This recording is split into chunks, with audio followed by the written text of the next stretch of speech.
Welcome to TSS Associates Troubleshooting Guide for the Bosch Inverter Heat Pumps. Today, we'll show you how to diagnose NP0 and sensor verification for your M20 outdoor unit. Let's get started.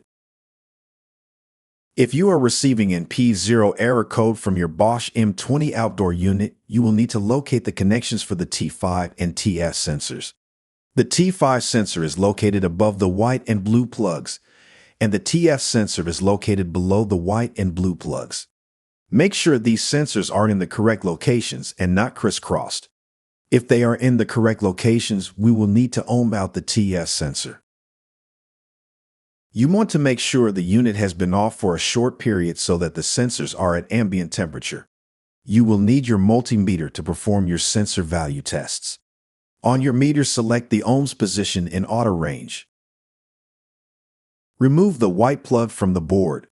Use the leads from your multimeter and test the TF sensor value, which are the two black wires. Write down this value. Here you will see a resistance chart for the T5 and TF temperature sensors. These two sensors are 55,000 ohm thermistors. Measure the ambient temperature outside and correlate to the chart.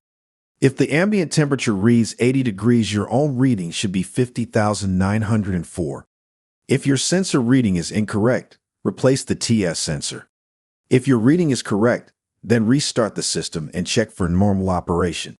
If the unit does not operate normally, verify that the outdoor fan motor is operating correctly. Please visit our video on troubleshooting an E6 error code to troubleshoot the fan motor. If the fan motor is operating correctly, replace the control board. Thank you for watching.